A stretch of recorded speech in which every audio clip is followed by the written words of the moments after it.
how did you decide to go on to write a book then? So the book was the publisher's idea. I can take no credit for that. They reached out to me just before lockdown with the idea for it, to do a book about the biggest sort of scams and hacks in crypto, and asked if I wanted to do it. And I just thought it would be such a fun idea. I thought it would be really interesting to research. And I was slightly naive by how much work it would take to write a book. Yeah. I totally and utterly underestimated that. But anyhow, one learns.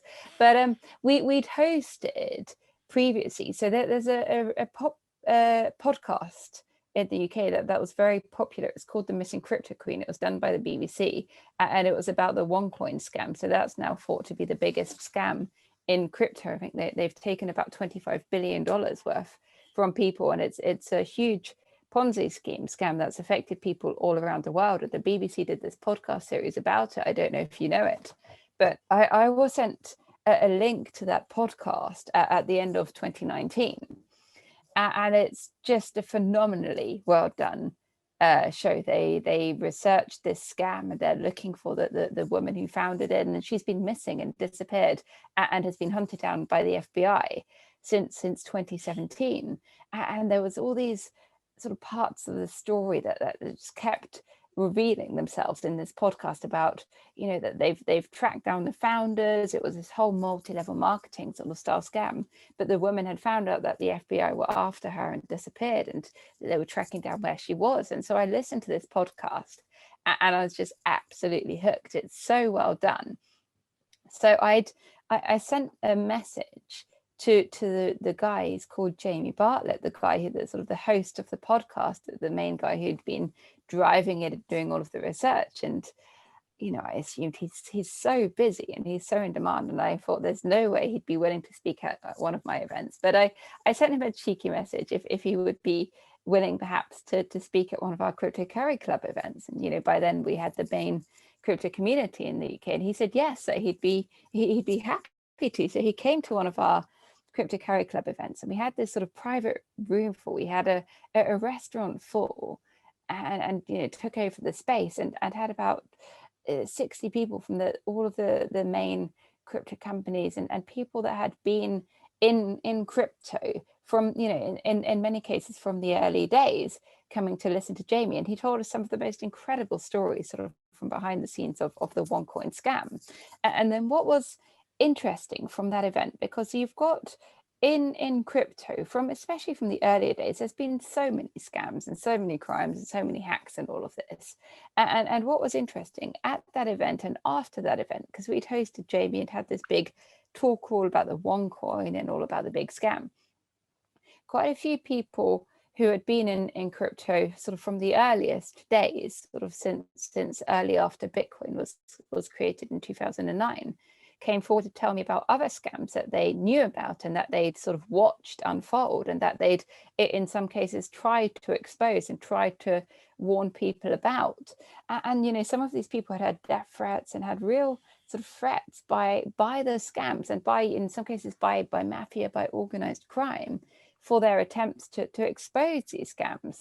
And that was just absolutely incredible. You don't realize how bad the situation is until you sort of hear firsthand these accounts of people that have, in person had these death threats of trying to warn other people about these scams. And so I'd been sort of researching into it, and then I was invited to join. So what happens with some of the main crypto scams? They use this tactic called multi-level marketing. So it's a marketing tactic that's more or less legal in some cases in some countries, and it's basically pyramid scheme selling of things where people get these big commissions for bringing other people into the scam. But the main scams, they're really good at marketing. They have the best people for marketing, and they have these Facebook groups, and they've got these groups on social media, but publicly there on Facebook, where you've got the scam promoting itself, promoting the scam and asking how can they buy these coins and how can they get involved, and people even trying to scam each other publicly on these Facebook groups. So from sort of hosting Jamie, I was sort of brought into this world where I was getting invited to join these Facebook groups and these sort of groups on social media run by these scams, or run by the sort of the fans and the supporters of these scams, just to watch what was going on, to see what was actually really happening in the background. And so, Did the reality start getting a little bit blurry when you were doing it that? was absolutely crazy. It's really crazy. And there's some of these scams are referred to as cults, and it really is like that. You see people Referred to as what? Sorry. as cults. So like a religious cult where you've got people just sort of utterly led, and it's really like that. And because people invest and then they're brainwashed, and the scams, what is important to note is that the scams have such good marketing, and they hire the absolute best people in marketing and multi-level marketing, and in content, in sort of brainwashing. So they really brainwash these people, and then you've got people who sort of fall for them, but because they've fallen for them, and because of the way that the sort of the multi-level marketing structure works, that they're incentivized, they're paid money every time they bring someone else on. So you've got people who are bringing in their friends, their families, their communities, their religious communities and everything to invest in the scam, so that if these people found out that it was a scam, by that point it was too late, because they've already not only themselves invested their own money, but invested their friends' money and their family's money, and got so many people that they knew to invest. So they didn't want to see that it was a scam. Even your legal Really multi-level defend, really marketing. loyal to the scam. Yeah, so, sorry, like I always say, it's impossible not to cut people off when you're talking on Zoom.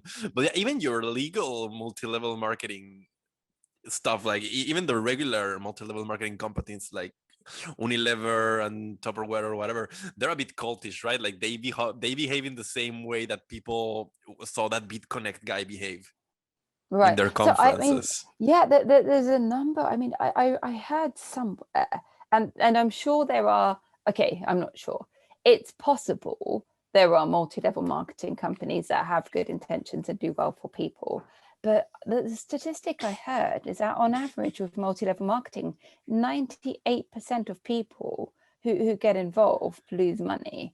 And because they operate on the same pyramid structure. So people right at the top that do well and do really well, and then 98% of people lose money because there's no one left to sell to.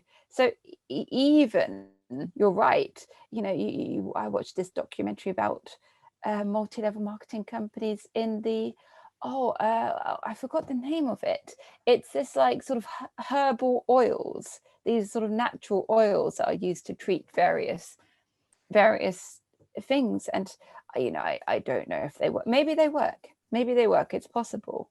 But you've got these multi-level marketing companies, and you see the shows and the conferences and the events they put on, and it's like a big sort of stage show. It's like a big party, not work.